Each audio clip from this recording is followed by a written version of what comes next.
देखिए पिछला क्लास में हम लोग पढ़े थे कि गुणनखंडों का योग निकाले थे जब किसी संख्या का गुणक था। आज के क्लास का मुख्य टॉपिक है आपका कि किसी भी संख्या के गुणनखंडों के व्युत्क्रमों का योग निकालना है। क्या टॉपिक है? किसी भी संख्या के गुणनखंडों के व्युत्क्रम का योग। यानी कि अब थोड़ा सा हट के, जैसे हम एकदम एग्जांपल से आपको समझाना चाहते हैं लेकर के कि मान लीजिए कि जैसे एग्जांपल दे दिया है क्या 24 और हमारा प्रश्न अगर पूछ देता है कि 24 के जितने भी गुणनखंड होंगे उसका योग नहीं निकाला, क्योंकि उसका योग निकालना तो हम लोग जान गए हैं पहले ही, बेसिक और शॉर्ट दोनों। अब आपको पूछेगा कि मैंने उस संख्या मान लीजिए 24 जो हमारा संख्या है उसके गुणनखंडों के सभी व्युत्क्रम का योग निकालिए। तो आइए हम पहले एकदम आपको बेसिक समझा रहे हैं कि कैसे बेसिक हम इसको समझेंगे और उसके बाद बहुत आसानी से हम लोग कैसे शॉर्ट में समझेंगे। तो देखिए सबसे पहले ये बताइए कि 24 का गुणनखंड होता कौन कौन है? 1 2 3 4 6 होगा, 8 होगा, 12 होगा और 24 होगा, यानी 24 होगा, 24 नहीं ना होगा। अच्छा, अब कहीं ना कहीं हमको क्या प्रश्न पूछ रहा है कि 24 के सभी गुणनखंडों के व्युत्क्रम का योग, और इसका उल्टा क्या होता है बताइए? 1/1 का उल्टा 1/2, इसका 1/3, 1/4, 1/6, 1/8, ये होगा 1/12 और 1/24, यही ना होगा। यानी कहीं ना कहीं इसका जितना भी गुणनखंड है वो सब का उल्टा ही होगा। और हमको इसी को जोड़ना है, यानी कि जोड़ने के लिए प्लस चिन्ह लगाएंगे ना। हां सर, वेरी गुड सर।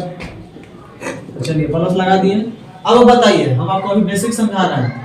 यहाँ से बताइए कि इसका भिन्न के जोड़ एक तरह से निकालेंगे 24। 1 2 3 4 6 8 12 24 का लघुत्तम क्या होगा? 24। लघुत्तम तो मालूम होगा, क्या होगा? 24। अब बताइए 1 में 24 से भागा देंगे 24 में 1 से गुना करेंगे तब 24। यहाँ क्या होगा? 2 से 12 में लगेगा तो यहाँ 12 होगा, 3 8 24, 4 4 छक्का 6 चौके 8 3 24, 12 24, 24 यही ना होगा। अब बताइए हमने निकाल दिया कि 24 के सभी गुणनखंडों के व्युत्क्रम का योग निकाल दिया। अब थोड़ा सा ऊपर वाला टर्म को ध्यान से देखिए, इस टर्म को देखिए, यहाँ से यहाँ तक पूरा टर्म को। यहाँ पर ही हमारा 1 2 3 4 6 8 12 24 सब योग के रूप में है और योग के रूप में है, तो कहीं ना कहीं यह है क्या 24 के जितने भी गुणनखंड है क्या इसका योग है कि नहीं है? अच्छा, और नीचे में क्या है? देखिए संख्या है 24 है, यानी कि 24 हम जिसका गुणनखंड निकालने के लिए कहें वो संख्या है। तो क्या हम इसका इस सूत्र बना सकते हैं कि किसी भी संख्या के गुणनखंडों के व्युत्क्रमों का योग बराबर क्या होगा? किसी भी संख्या के गुणनखंडों के व्युत्क्रमों का योग बराबर उस संख्या, यानी कि दिए गए संख्या के गुणनखंडों का योग, बोलिए गुणनखंडों का योग और बटा में क्या हो जाएगा? वह दिया गया संख्या। क्या यह मेरा सूत्र बन सकता है कि नहीं बन सकता? यानी कि कोई भी संख्या अगर हमको पूछ देता है कि उस संख्या के गुणनखंडों के व्युत्क्रम का योग निकालिए, तो यहाँ पर रिजल्ट देखिए सामने बेसिक से आपको बता रहा है क्या आया, उस दिए गए संख्या के गुणनखंडों का योग है कि नहीं है। और बटा में 24 यानी कि दिया गया संख्या है और इसी को हल करके जो मेरा आंसर आएगा होगा। अगर यहाँ से बताइए 1 से 24 तक अगर हमको जोड़ना होगा तो क्या रिजल्ट आएगा? 24 12 36, 36 8 44, 44 6 50, 50 4 54, 54 3 57, 57 2 58 59 60, 60 बट्टा 24।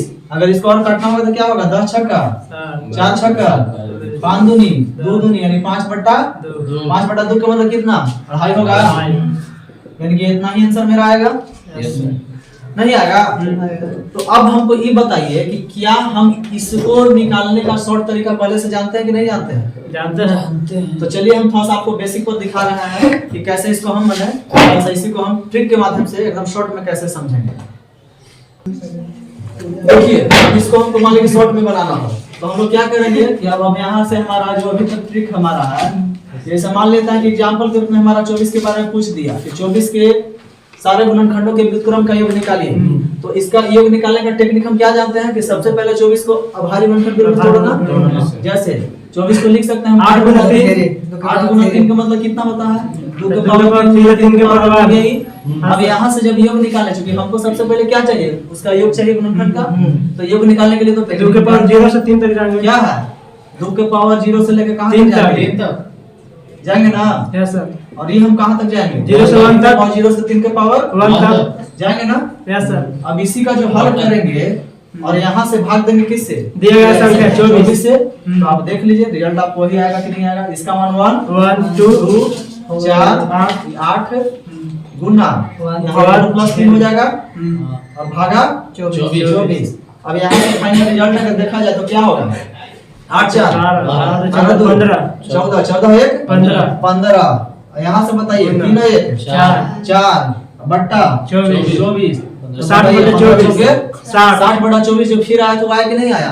अगर यहाँ से हम काट देंगे तो 4 6 का 24 कट जाएगा, यहाँ 5 3 15 कट जाएगा, द्वितीय आई, फिर हमारा रिजल्ट 5 बटा 2 आया कि नहीं आया? और 5 बटा 2 का मतलब कितना? 2.5 आंसर। तो इस तरह से आप कैसे इसको बेसिक से समझा सकते हैं और कैसे इसको हम शॉर्ट में बना सकते हैं, समझ आ गया ना? तो करना क्या है कि जो भी हमको संख्या दे रहेगा तो सबसे पहले उसके सारे गुणनखंडों का योग हम निकाल लेंगे टेक्निक से और फिर उसी संख्या से भाग दे देना है। हमारा क्या हो जाएगा? दिए गए संख्या के गुणनखंडों के व्युत्क्रम का योग हो जाएगा। चलिए एक एग्जांपल और हम लेते हैं और आपको समझाने का प्रयास करते हैं। अब देखिए एक एग्जांपल हम लेने जा रहे हैं। जैसे एग्जांपल में अगर मान लेते हैं कि पूछ देता है कि 72 के उन सभी गुणनखंडों के व्युत्क्रमों का योग निकालिए, तो हम क्या करेंगे? सबसे पहले एकदम शॉर्ट में आप समझा रहे हैं, जो बेसिक समझा दिए हैं। पहले 72 का भाई गुणनखंड के रूप में तोड़ेंगे। इसको क्या लिख सकते हैं? 8 गुना 9 तो 8 को लिख सकते हैं 2 के पावर 3 गुना 3 के पावर 2 होगा। Yes sir. अब बताइए जब व्युत्क्रम का योग का फॉर्मूला क्या है? इसके सभी गुणनखंडों का योग निकालने का टेक्निक क्या है? इसको ऐसे करेंगे हम 2 के पावर 0 से लेके यहाँ तक जाएंगे 3 तक और गुना कहाँ से जाएंगे? 0 से लेके 0 से 2 तक प्लस 1 प्लस 2 तक। और फिर क्या करेंगे हम? यही संख्या से इसे भागा दे देंगे। हेलो यानी कि 72 से भागा दे दिए। यही तो हमारा हुआ ना व्युत्क्रम का योग। हुआ कि नहीं हुआ? इस संख्या के गुणनखंडों के व्युत्क्रम का योग का टेक्निक हो गया ना कि संख्या के गुणनखंडों का योग बटा संख्या। अब बताइए हल कीजिए यहाँ से 2 0 मतलब 1 2 4 8 ठीक। यहाँ से बताइए 1 प्लस 3 प्लस 3 9 बटा 72। अब यहाँ से बताइए 12 14 14 1 15 12 13 13 यहाँ 72। अब 15 गुना 13 बटा 72 ठीक है। अब यहाँ से जो गुना 15 में 13 से गुना करेंगे तो कितना होगा? 15 ना के 15 दिया 45 195 हो जाएगा।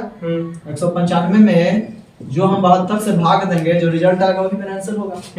तो दिक्कत नहीं ना। चलिए एक एग्जांपल और दिखाते हैं।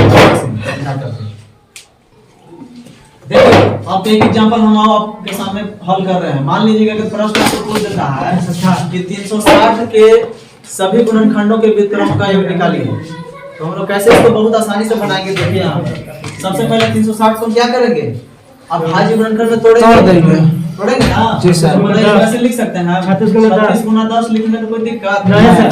नहीं ना। और 36 को क्या लिख दें हम? 4 गुना 9 लिख दें या 6 6 36 गुना 10 को लिख सकते हैं 2 गुने 5 अब बताइए 4 को लिख सकते हैं 2 के पावर 2 3 गुना 9 के 3 के पावर 2 लिख सकते हैं ठीक।